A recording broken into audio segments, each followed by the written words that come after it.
features really wonderful speakers, and we are going to spend the next hour and a half thinking about how it is to embrace difficult conversations, the intersection of ethics and civics education.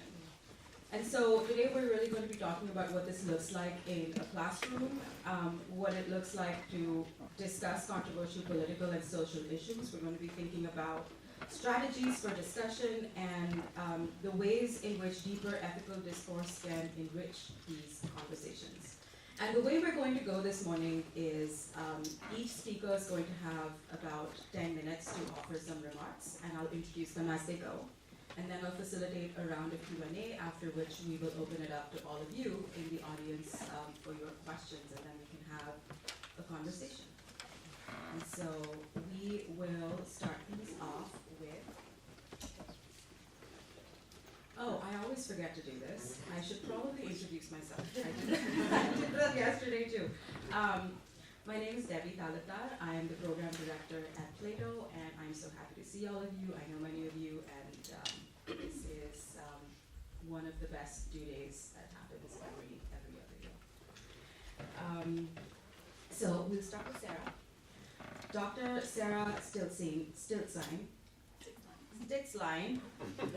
is professor of education and philosophy at the University of Cincinnati.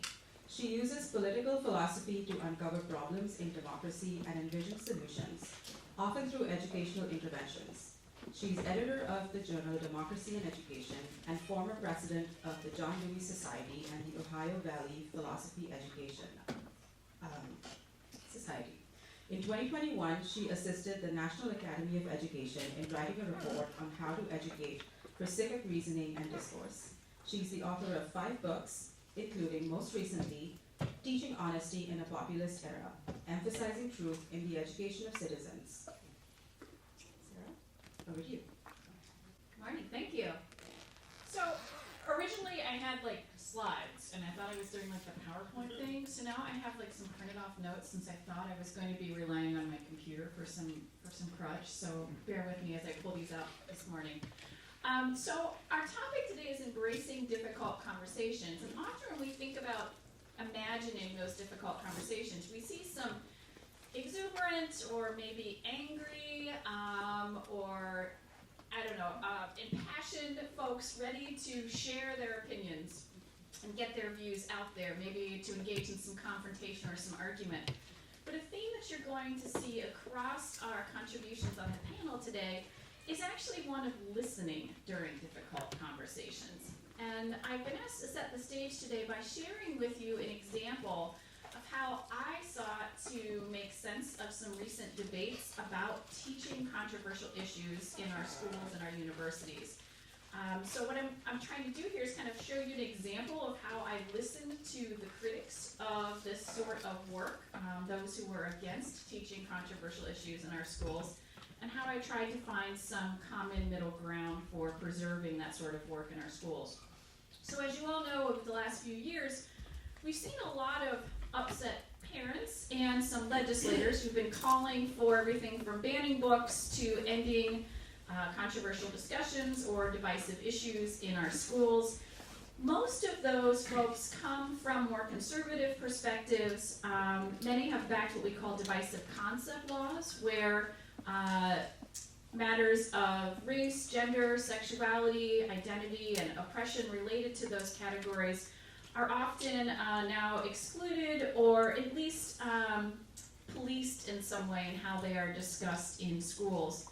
And in response, a lot of teachers and teacher educators and university professors, typically from a more progressive bent, grew quite alarmed at seeing these kinds of constraints in our schools. They were concerned both about restrictions on the content of what we were teaching, but also the sorts of skills of discussion that were being denied in classrooms as a result. I was trying to understand this situation, so I sought to more carefully listen to and learn from those conservative critics. And part of doing so meant going to some pretty heated school board meetings, seeing some Moms for Liberty with some pretty impassioned speeches.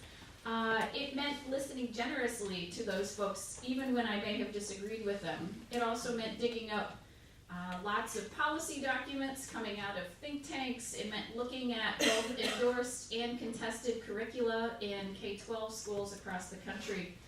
And I want to share with you some of what I learned. I decided to start by looking at what were the aims of education that those progressive teachers and university teacher educators felt were at risk and important to them in teaching controversial issues. And I found four main things. So first, they were concerned with developing students' reasoning. They wanted students to be able to think carefully about difficult concepts or topics or issues and to see their nuances from various perspectives. Second, they wanted to engage students in learning. They said, hey, talking about controversial issues is what gets kids excited. This is what brings them into discussion in the classroom. And it also sets them up then for future political participation, for civic engagement, kind of gets them fired up. The third, they wanted students to be able to communicate with their peers. So to take a stand on civic or public issues and to be able to defend their views on those issues to their peers. And finally, those educators wanted to sustain democracy. So they wanted us to figure out, how do we learn to live together in a community, even when we disagree with other people? Now, shifting over to those conservative critics, those parents and legislators behind those divisive concept bills, they had a very different take on what the aims of education were. So overall, they were looking to produce proud and loyal American citizens. And to do so, they emphasized four components. One was celebrating America and its founding principles. They wanted students to develop that pride in the history of our country and its ideals, things like liberty. Second, they wanted to promote American unity.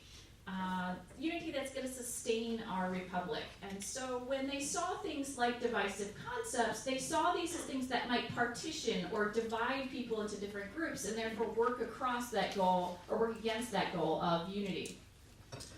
Third, they emphasized facts and content. So they thought it was important to know specific content and that's what made you an informed citizen. So a lot of history content here in particular. And fourth and final, they were employing traditional teaching methods. So they felt that direct instruction was most effective, not discussion or debate, especially for young students. When they did back more deliberative endeavors, it was reserved only for discussion with the very oldest students. So most of these K-12 curriculum, that was held off until senior year before it ever occurred.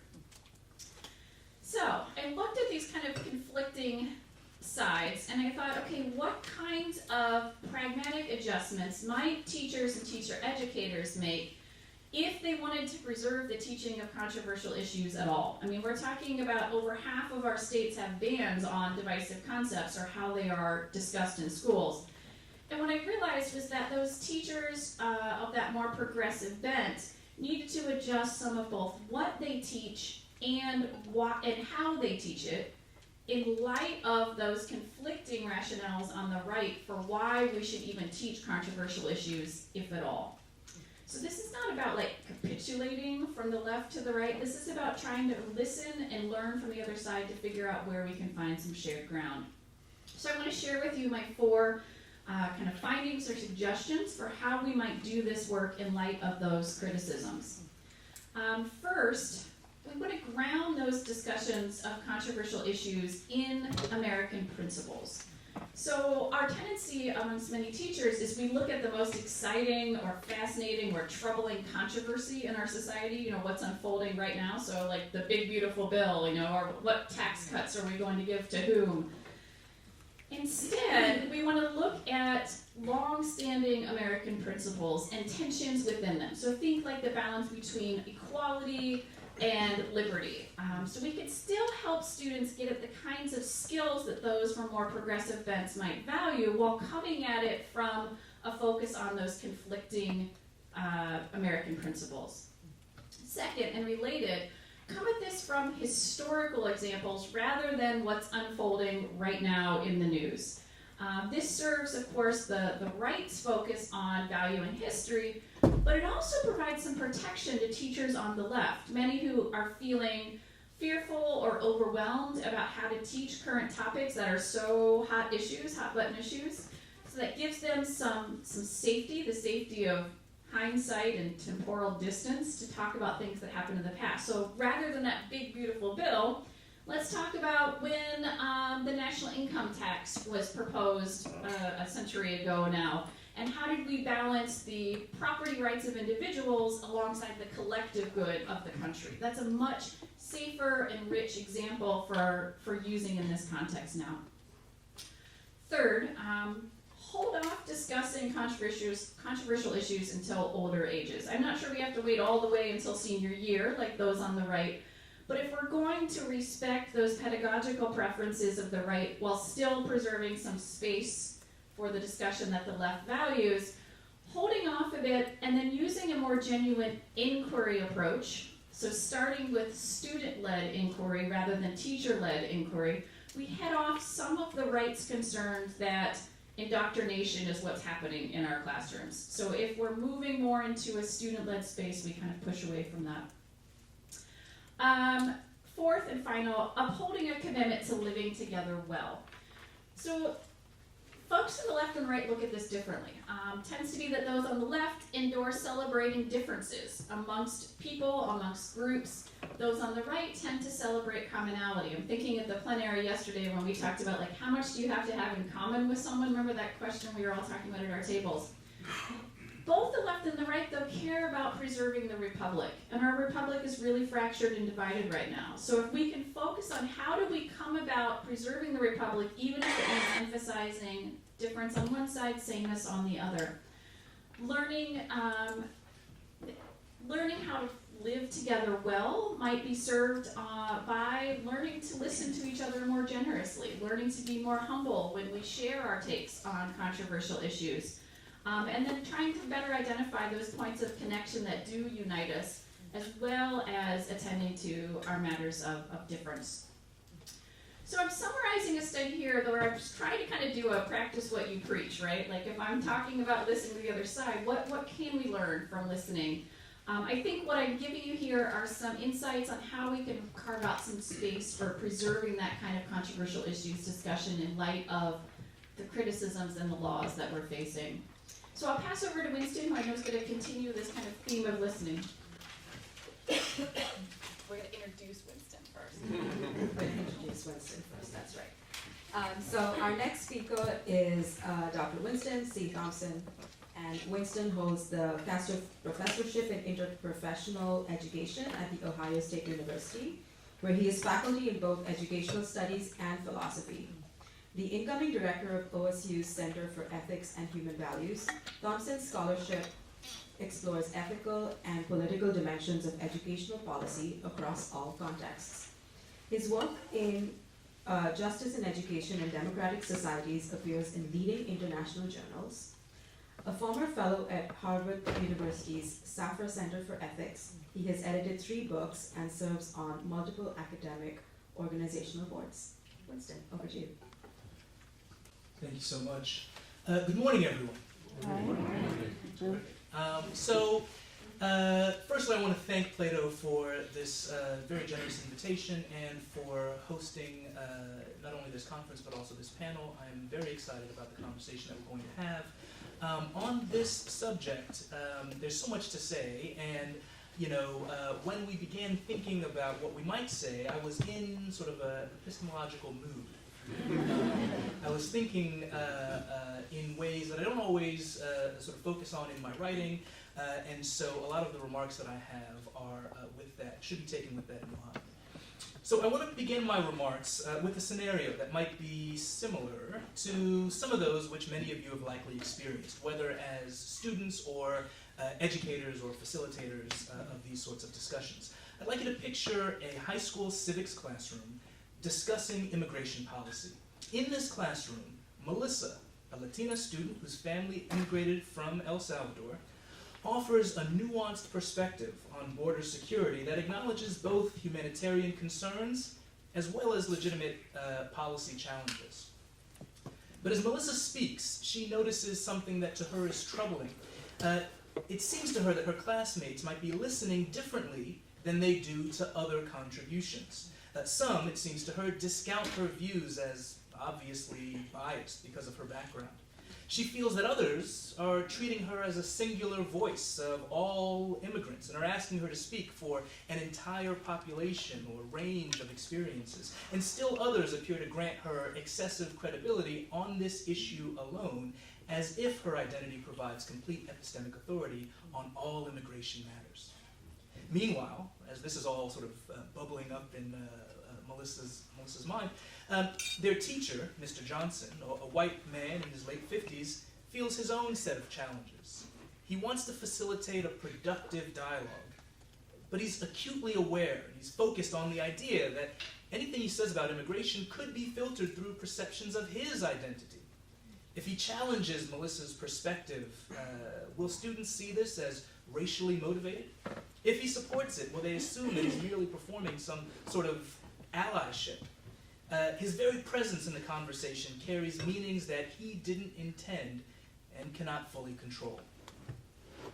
In many ways, this familiar scenario illustrates what I want to suggest is a crucial but relatively under-examined dimension of having difficult conversations in educational contexts. Namely, the way in which our social identities shape not just what we experience, what we perceive, and what we say, but potentially impact how we are heard, understood, and believed. So, in talking about controversial discussions in civics education, I want to acknowledge the existence of excellent resources, right? I mean, there's just so much great work out there, and in fact, I always learn a lot from my colleague, Dr. Aaron Yarmel, when he's facilitating. I'm sort of in the background taking notes about how to do it well. But I want to focus on two essential dimensions of sort of the work.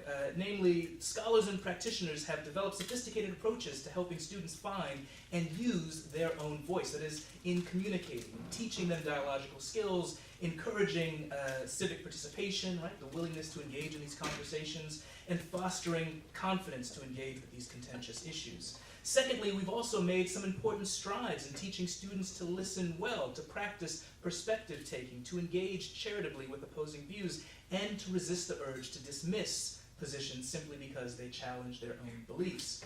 But I want to suggest that there's another dimension of these conversations that I think is sort of captured in the scenario that I opened with, and that I think deserves a larger share of our attention. Namely, how do we navigate conversations when aspects of one's social identities might fundamentally shape aspects of how others receive, interpret, and evaluate one's contributions to civic discourse. So it's not about our speaking or about our listening, but about how we are heard, right? Okay. Of course, I don't want you to misunderstand. There is already great work being done on this dimension of the conversation, but this morning I want to directly address and encourage more attention on this matter. I think it's timely and I think it's important. So, to be clear, this isn't simply about explicit bias or prejudice, though those certainly operate and are important to identify in these discussions, but I do want us to focus on something that is perhaps more complex and pervasive: the ways in which, among others, our racialized, gendered, and other socially marked bodies carry meanings in public discourse that exceed our intentions and complicate our efforts at genuine dialogue. Channeling some of Miranda Fricker's foundational work on epistemic injustice, we might understand this challenge as involving both excesses and deficits of credibility. Some speakers may be granted undue epistemic authority based on their social positioning. Perhaps the older white male professor whose views on any topic are presumed to be serious and objective might come to your mind there. Others, of course, face credibility deficits. Perhaps we might imagine the young black mother whose concerns about her child's education are dismissed as angry and uninformed rather than engaged as substantive critique. And still others experience more nuanced forms of what we might call credibility distortions, that is, being heard only in relation to stereotyped expectations about what someone like them would say, believe, value. So this sort of presents a bit of an educator's dilemma. These dynamics create particular challenges for educators who are facilitating difficult conversations. Consider the complexity facing a university-level class discussing reproductive rights. If the instructor is presumed to have the ability to gestate, she might worry that her framing and contributions here might be dismissed as predictably biased or conversely granted excessive authority? Or what about her colleague in the department who attempts to facilitate the same conversation? Given the presumptions that others might have, he may worry that his participation might be seen as an inappropriate intrusion into women's issues or as neutral expertise unmarked by any bodily investment. Though the educators' identities don't determine the validity of their pedagogical approaches, perceptions of these identities may significantly shape how their approaches are received and interpreted by the students in the dialogue discussion. Following work by Jose Medina and Qasim Qassam, we might identify forms of both epistemic arrogance and epistemic insouciance here. And these patterns of over and under listening can track social hierarchies and distort communicative practices. When we fail to account for these dynamics, especially when we fail to account for them in difficult conversations, we risk reproducing the very inequalities that civic education should, I would argue, seek to challenge. So let's think about identity as epistemic resource and potentially burden. So here's what makes this particularly complex. Social identities can function simultaneously as both resources and burdens. Melissa's experience as a Latina student, with the experiences and relationships earlier mentioned, possibly does provide her with insights into immigration policy that her classmates might lack. And that might be what, drawing from the work of Christy Dodson and Jose Medina and others, we could call first-person authority based on their lived experience. But at the same time, her identity may constrain how others hear her contributions, contributing to what Gail Polhouse Jr. describes as willful hermeneutical ignorance, that is, active resistance to understanding perspectives or conceptual resources that challenge dominant epistemic frameworks. For civic education that contains these difficult conversations, there is a challenge to be found in helping students navigate this double bind. How do we honor the epistemic authority that can come from their lived experiences while resisting the base reduction of persons to their social identities? How do we create a space for identity-informed perspectives without treating individuals as representatives of entire groups? So, let me suggest several principles for approaching this challenge. First, I would argue that we need what I call identity-aware facilitation, sort of drawing from some work that I've seen of California that's doing this, to my mind, relatively well, namely pedagogical approaches that explicitly acknowledge how social positioning shapes discourse without reducing speakers merely to their identities.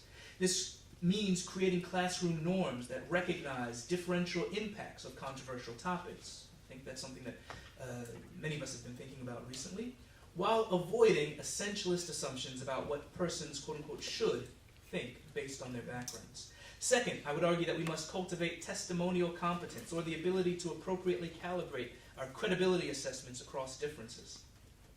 This involves teaching students to recognize both their tendencies towards epistemic arrogance, over-dismissing perspectives from marginalized speakers, or under-attending to insights from privileged speakers, and epistemic insouciance, that is to say, being insufficiently attentive to these and other matters of credibility.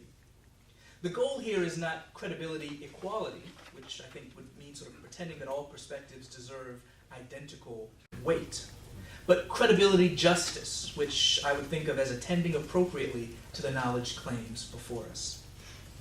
Third, I would argue that we need hermeneutical humility, that is, a recognition that our interpretive frameworks may be inadequate to understanding experiences that are markedly different from our own.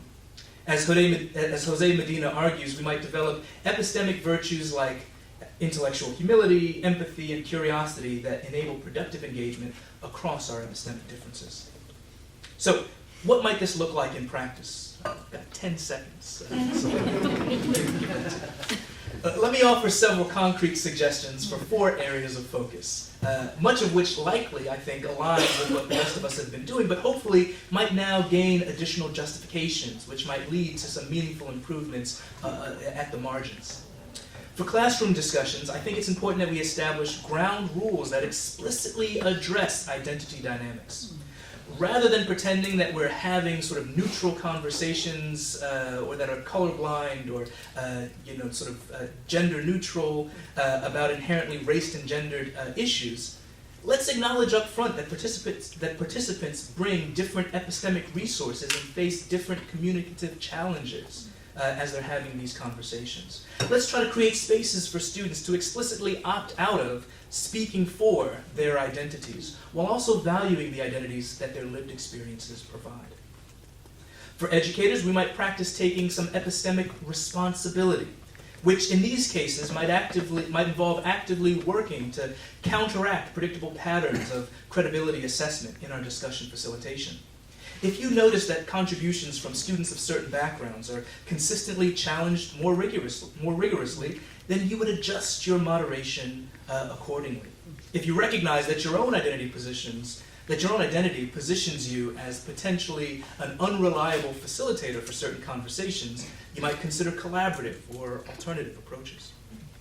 For curriculum design, integrate attention to epistemic injustice as a substantive topic within civics education. Students need to understand not just how to make arguments, but how social hierarchies shape which arguments get heard and how. This metacognitive awareness can help them navigate both the classroom discussions as well as the broader conversations that they're going to enter as civic actors. And that's one of the reasons that this matters, because difficult conversations in civic education are not just about learning to tolerate disagreement, they're about preparing students for democratic participation in a diverse society. If we train students in communicative practices that systemically privilege some voices and some ways of communicating over others, I don't think that we're adequately preparing them for genuine democracy, but rather we're furthering the reproduction of existing inequalities. The patterns that we establish in educational settings shape how students understand their own epistemic agency. When we consistently create conditions where certain students must choose between authentically representing their views and potentially then sacrificing some of their credibility, we undermine their capacity for full civic participation. So, in closing, the intersection of ethics and civics education, to my mind, requires us to grapple seriously with the epistemic dimensions of social identity. And that doesn't mean abandoning difficult conversations, but instead, it means approaching them with greater degrees of sophistication about the communicative challenges that they involve. The goal here, to my mind, isn't to eliminate the influence of identity on discourse. That's an impossible and, I would say, undesirable aim. But instead to create conditions where our identities function as an epistemic resource rather than a barrier to understanding one another.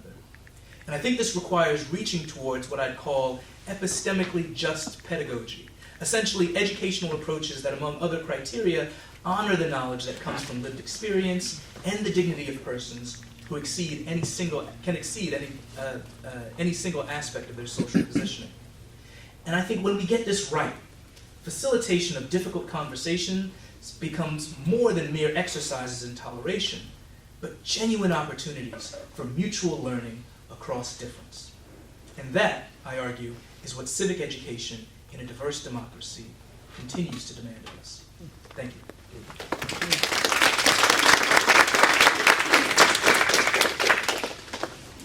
Thanks, Winston. Our next speaker is Dr. Jana Mohr Lone. Jana is PLATO's Executive Director, one of my favorite humans. Holds an affiliate appointment in philosophy at the University of Washington. She's the author of many books and articles about young people's philosophical thinking, including Seen and Not Heard, The Philosophical Child, and most recently, What Would You Do? A series of 6 picture books about ethics. She has led philosophy classes with students from kindergarten to graduate school for over 25 years. Her work focuses on taking seriously the voices of young people. Jen. Thank you for that lovely introduction. So I thought what I would do is dig down a little bit more deeply into the concept of listening, which has come up already several times. Because I think that listening is at the heart of the intersection between ethics and civics education. It's not just a skill or an activity, as we sometimes think of it. It's really an ethical orientation. And it's essential to the goals of civil dialogue. Because devoting attention, real, serious attention, to another person is really what ethics is all about. So, what does it mean to listen? There's a Cuban proverb that I love. Listening looks easy, but it's not simple. Every head is a world. In other words, we're all encased in our own perceptions and perspectives, and to move out of that, to be fully attentive to another person, is profoundly challenging. There's a picture book that I love called Albert's Impossible Toothache by Barbara Williams, and in the story, Albert, the turtle, complains that he has a toothache. His family points out that turtles don't have teeth, so it would be challenging for Albert to have a toothache, and they complain that Albert is not telling the truth. You never believe me, Albert protests, and he takes to his bed, staying there for days. Finally, his grandmother arrives, and she asks Albert, "Where is your toothache?" Albert tells her that it's in his toe, where a gopher bit him, presumably with the gopher's tooth. One of the story's primary themes is that no one really tries to listen to Albert until his grandmother arrives. The family doesn't attempt to understand what he's really saying because they think they already know. Educator Nell Adams calls listening that supremely important form of receiving. It begins with a desire to understand and a willingness to learn. And too frequently, we hear, but we don't listen. That is, we recognize the words being said to us, but we don't stop to appreciate what the speaker is saying to us. We're too busy planning what we're going to say next, or we're completing the speaker's thoughts, either aloud or in our heads, before they've finished, because we're certain we know what it is they're going to say. We don't really try to grasp what we fully heard because we're too busy rushing in. So, how do we learn to listen? I think that listening requires three primary attributes: curiosity, open-heartedness, and receptivity. When we're curious about other people, we're open to the possibility that we might learn something new, something that might allow us to see the world differently. Rather than being limited by our expectations about what someone is going to say, or impatient to say whatever's on our minds, we focus our attention as fully as possible on the person speaking, because we want to understand them. Socrates is regularly cited as a model listener, because it said he listens in order to learn. He's always willing to reconsider his own views, and he freely admits that he believes he knows nothing. However, it's also been pointed out that Socrates' form of listening, which aggressively demands logical rigor, can make people defensive. He's focused on catching any flaws in logic and reasoning to some extent more than he's focused on trying to understand the speaker. I think there's a distinction between Socrates' insistent probing of people's speech to induce them to think more carefully, and listening that attempts to take in another's speech without immediate judgment. That requires open-heartedness. And open-heartedness involves trying to hear what someone is saying to us with as few assumptions and as much empathy as possible. It entails generosity, viewing another's speech in the best possible light. And that means holding in abeyance as much as we can our view of the other person and our expectations for what we think the person means to say, and our judgments about the value of what the person's saying. So we have to work to hold our own attitudes, our constant, judging, thinking mind back in order to concentrate and try to understand the speaker, doing our best not to let our perspectives reduce or distort what is being said. So that also requires receptivity. It means not rushing. It means being patient with the time it can take for someone to express themselves. Sometimes the more engaged we are in a topic, the more we rush to talk, and I know I do this all the time. But I've learned that appreciation of the silent intervals within a conversation can allow an exchange to unfold more deliberately. Philosopher Michel Foucault writes, "When you have heard someone say something important, do not start quibbling straight away. but try to collect yourself and spend some moments in silence, the better to imprint what you have heard. Silence slows the pace of a conversation, like negative space in a painting or pauses in a piece of music. It reveals and shapes the form of a conversation. And especially for those of us who are comfortable speaking and quick to do so, receptivity requires that we refrain from always rushing in to fill the conversational pauses.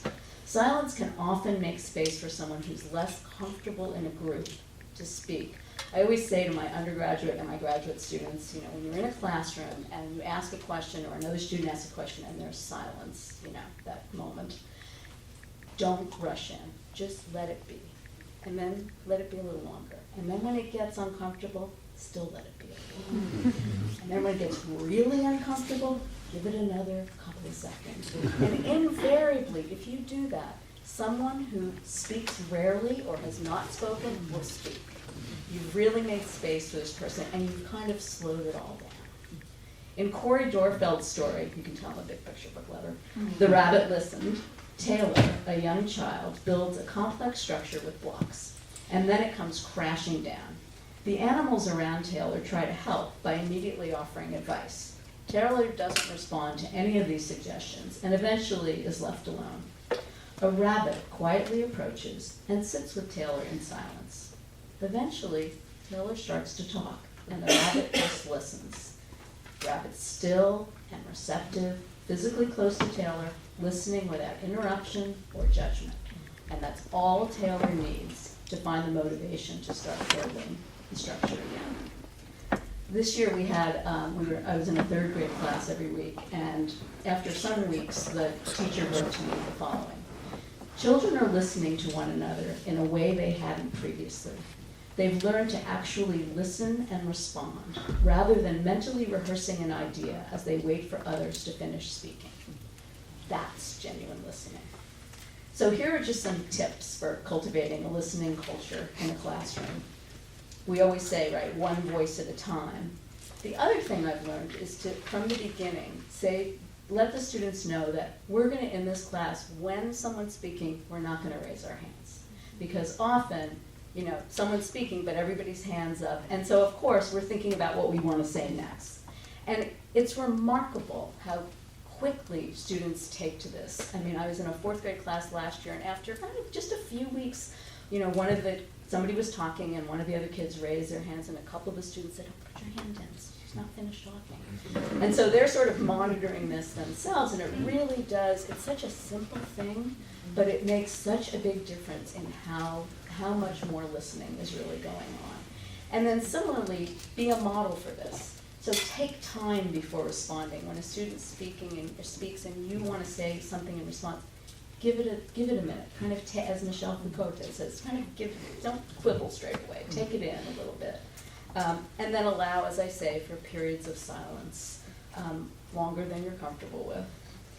Ask students sometimes in a conversation before they speak to repeat what the person before them has said. It's very hard, but it really does help them to sort of focus more on trying to listen. And then don't ping pong with the students as much as you can avoid it. One student speaks, you speak. Another student speaks, you speak. Make space for the students to really listen to and communicate with one another. The creation of listening cultures in classrooms, especially in light of the acute lack of listening culture in much of our public exchanges, is a deeply important contribution to the health of our society. Thank you.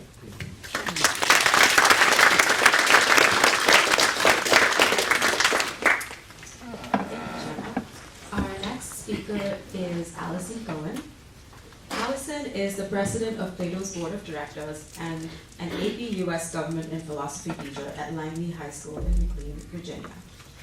She also teaches the AP Capstone Seminar and research classes.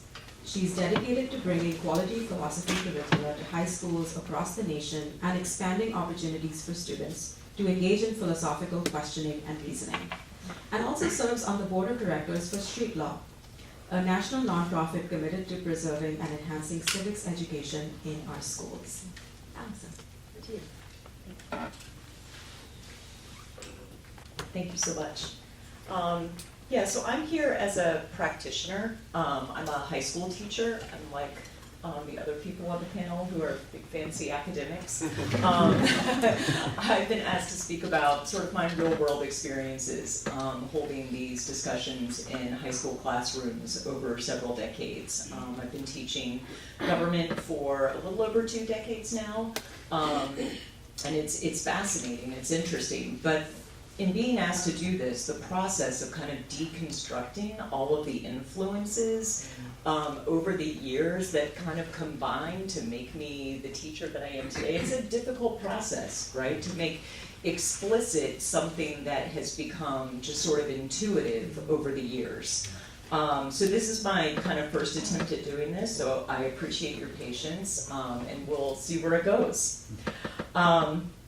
So one thing that we all know, right, is that reasons and arguments alone don't change anyone's mind. As much as we would like to think that that's so, it's probably not the case.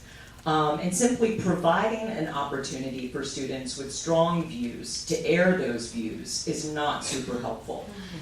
As teachers, we need to be purposeful in how we structure our conversations about controversial topics.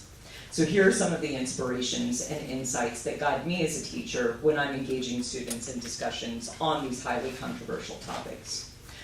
First, I think a lot about the role of fear and anger in our current political discourse, and the relationship between fear, anger, and aversion in Buddhist philosophy. Fear, anger, and hatred are all intimately related, and they're essentially different expressions of aversion. The arising of these negative states starts with fundamental fear that you won't get what you need, or that you'll be harmed in some way. Anger arises as an instinct to protect, and that's when we start to other. We think of the people we blame for our misfortune, or those we feel threatened by, and conclude that they must be fundamentally different than we are. This conclusion overrides our natural empathy and compassion, and our attitude can harden into hostility and hatred. In a way, you could argue that fear is a pretty basic emotion, and it just arises in us based on our perceptions of threat, either real or imagined. Similarly, anger is fairly natural when we feel the need to protect ourselves or something that we value. So I find it's not infrequent that students will offer reasons and supportive positions that are rooted in one of these. So my response is to dig. I start to ask questions. But asking, what are you fearful of, or what are you angry about, is not going to be super helpful either. So I shift the question a bit to what are you concerned about? What about this is really concerning to you? What is motivating your response to this policy matter? And then I follow up until I get to the core of the issue for that student. What are they really concerned about? And here's where psychology can lend a helpful hand. If we want someone to listen to us, to really hear us, they have to feel heard. The practice of validation, which Caroline Fleck defines as communication, that one is mindful, understanding, and empathetic of another person's experience, thereby accepting it as valid, can have profound effects on improving relationships, de-escalating conflicts, and helping people to change their behavior. This is no less true in a classroom. A teacher's validation of a student's concern can change the entire dynamic of a discussion. But there is one cardinal rule of validation for psychologists. Only validate the valid. Inauthentic validation is not helpful at all. This is where the question, what are you concerned about, can be a game changer. I'm sure any teacher in here can sympathize with this. Students can say some things. There are times when things come out of a student's mouth and I'm like, okay, so now what do we do with this? So especially if it's a class where they actually do feel comfortable sharing their opinions. And I sometimes find myself in a situation where I cannot bring myself to validate a student's line of thinking.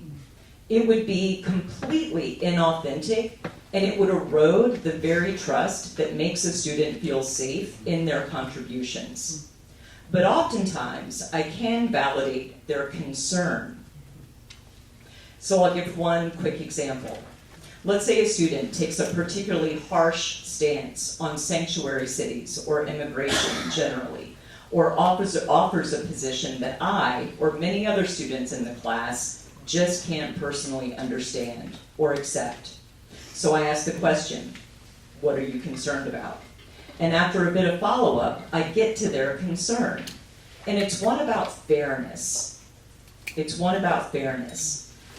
Now I can understand why someone would be concerned about fairness, even if I have questions about how the student is applying the concept in this context. But now the class can have a conversation. In my experience, the concern almost always boils down to a big, meaty philosophical question.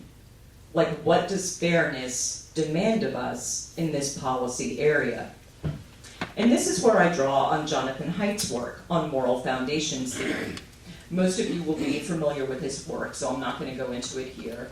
But he and others identified several shared themes present in our cross-cultural experience of intuitive ethics. These include care, fairness, both equality and proportionality, loyalty, authority, and purity. Connecting students' concerns to these moral foundations is helpful in guiding the big, meaty philosophical questions. Which of these moral foundations is connected to their concern? What does fairness look like in this context? This is where a background in philosophy plays a key role. Having a background in ethics and political philosophy helps me navigate the exchange in student responses to that question. If the concern is one of loyalty, my knowledge of virtue ethics might come in handy and allows me to frame the discussion in a way that is productive. And I can prompt students to interrogate some of their basic assumptions. I can make the philosophical moves that motivate a robust and respectful exchange because I have this background. I don't need to teach ethical theory in my government classes. I don't have the time. I can't teach ethical theory in my government classes. But it's there in every single discussion that we have about a controversial topic. Sometimes in concluding a discussion on a particularly difficult topic, I might ask students to reflect on and write down a response to this prompt.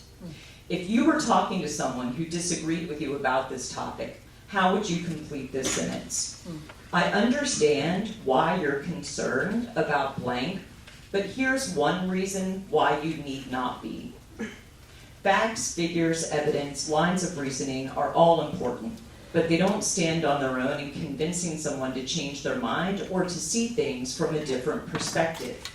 I think understanding how different people think about big philosophical questions can. It also provides a model for students. We've heard the term active listening a lot at this conference, but what does that really mean? What are they listening for? Initially, I think we want to steer students away from listening to find that weak point, right, in another's argument, which they can attack and critique. That can come later, right? But listening for understanding needs to come first. And I'll end with a quote from a student response to one of the discussions that we had. The student said, quote, "I also really like this form of discussion because the teacher was able to give input and clarify some of the points that students made, instead of just students making their arguments and then others making the wrong assumptions about it." We talked about this in one of the presentations, right? That students have this fear of talking because they don't want to be misunderstood. And so if we can frame their comments in a way that allows others to see what they are really concerned about, we might start to make a little progress. Thank you so much.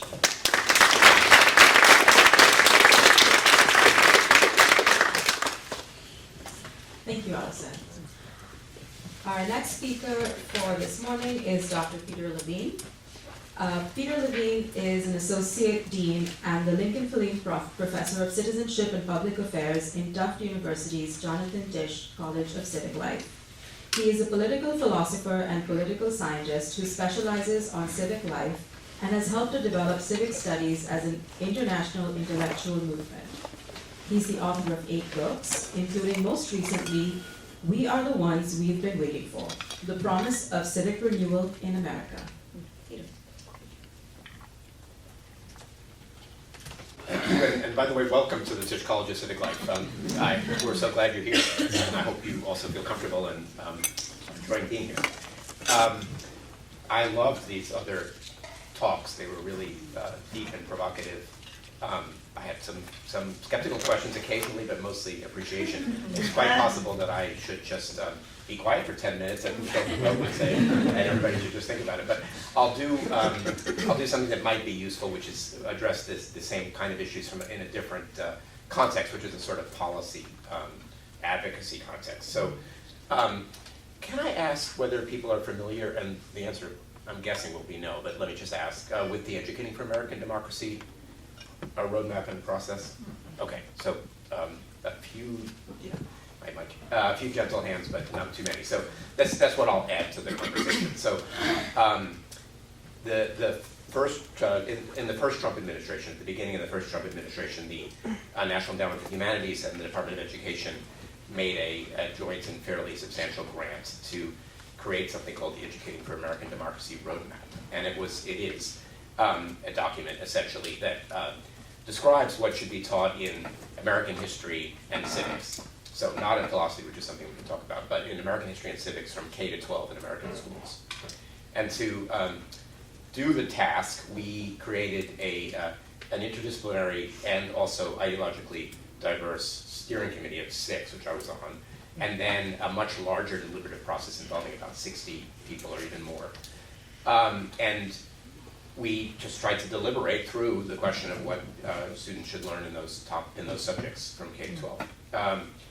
So I wanted to, and we produced it, and it's at AmericanDemocracy.org, and it's a live thing. So actually, we were continued to be funded by the federal government through the Biden administration, and then we were doged, and they owed money that we spent, and they're not paying us back for. But the more important, that's not that much money, and the more important news is that we have private funds going forward, and so we are in fact operating.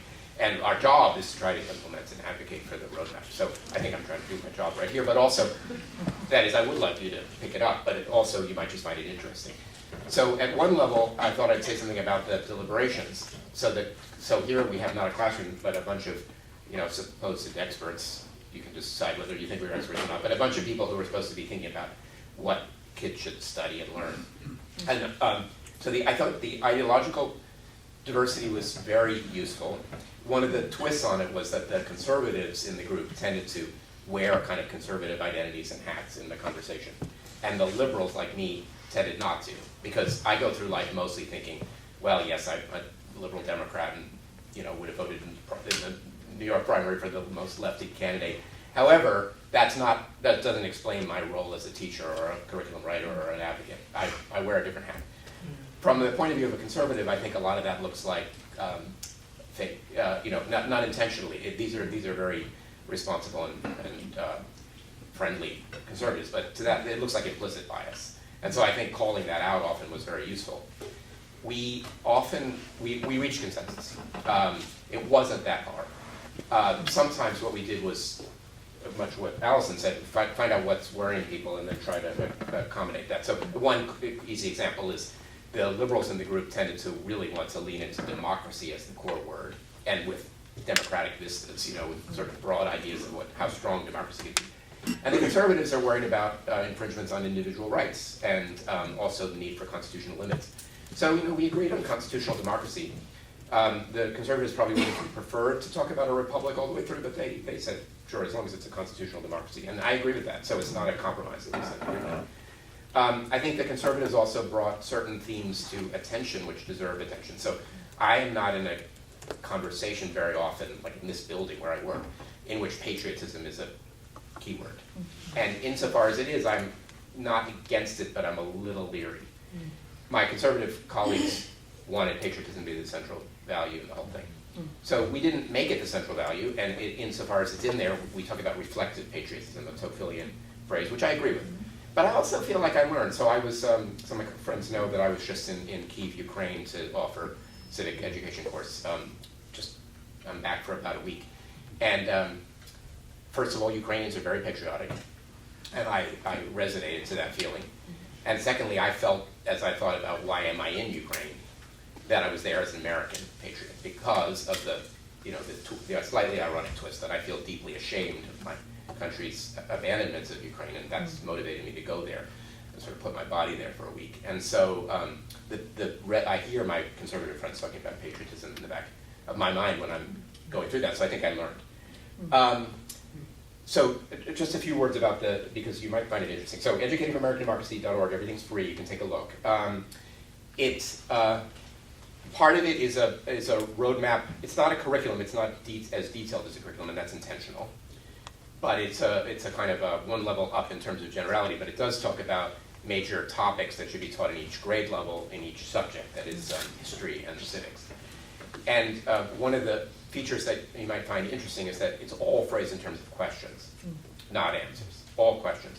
And the questions are intended to be, worthwhile questions. So I don't think worthwhile is the word we use some technical word, but basically in my mind they're worthwhile questions. So they're questions that are not head-scratching imponderables, but they're also not settled.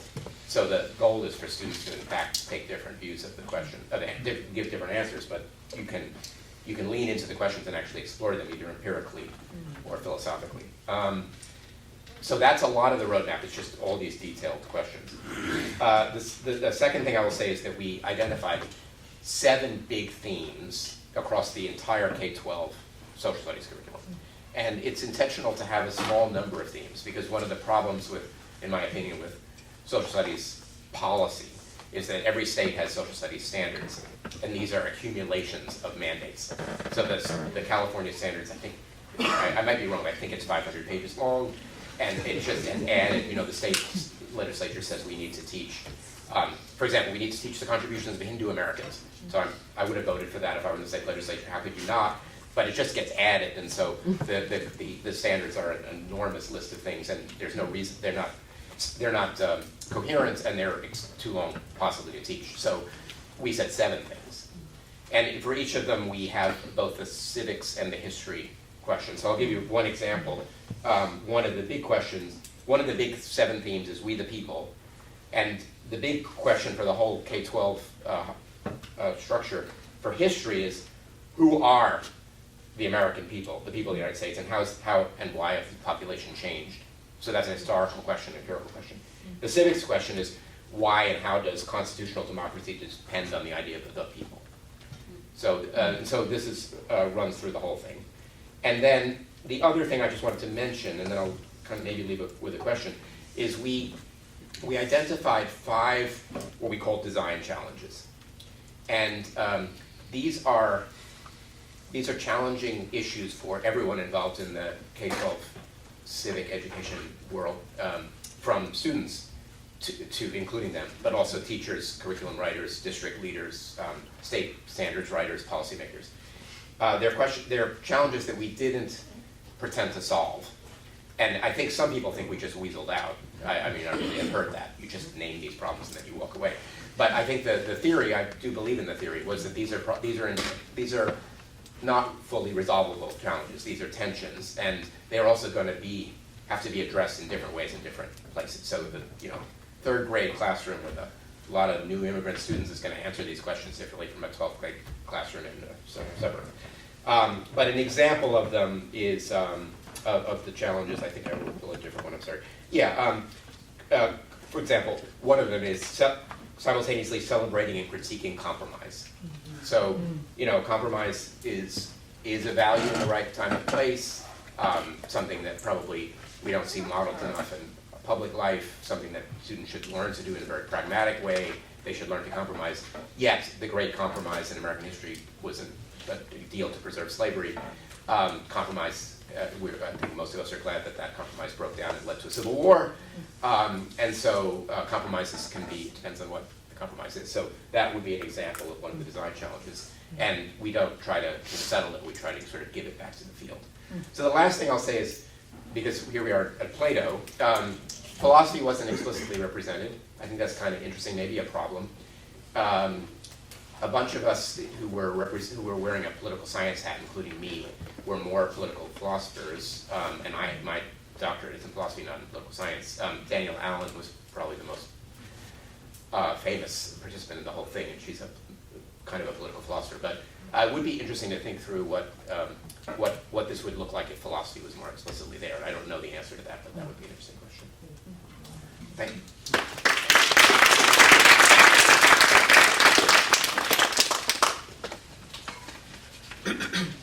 Thank you.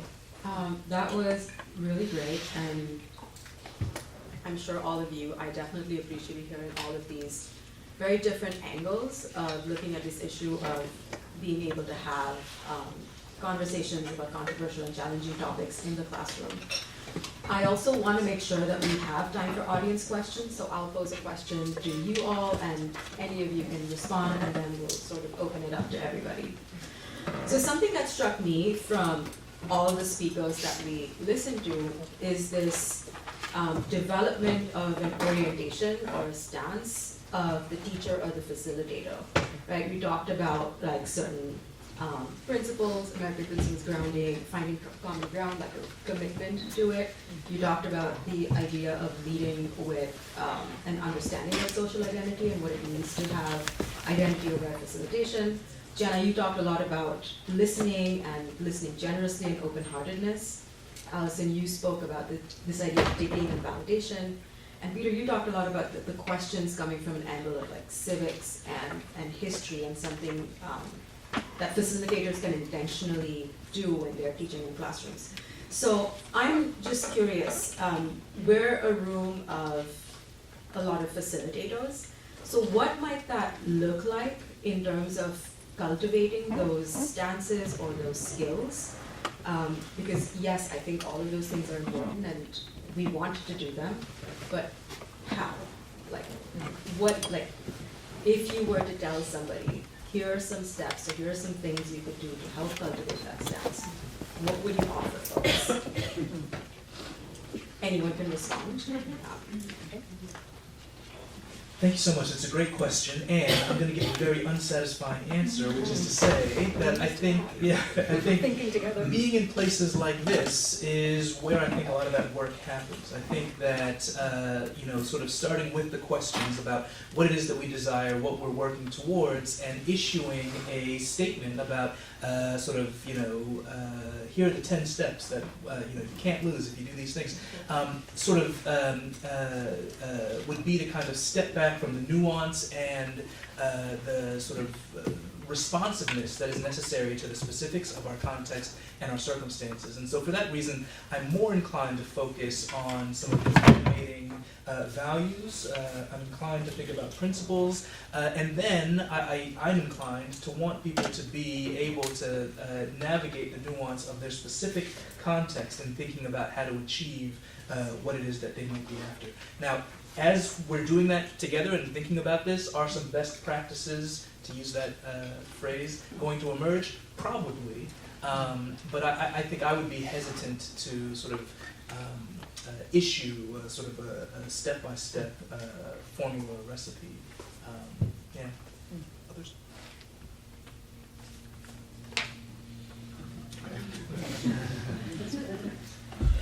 No answers then. Ditto. But I think that is part of doing this work, right? Like, the question is always how. Yeah. And hopefully we find our way to the how in many different ways, and hopefully this is a space where some of that how emerges, perhaps.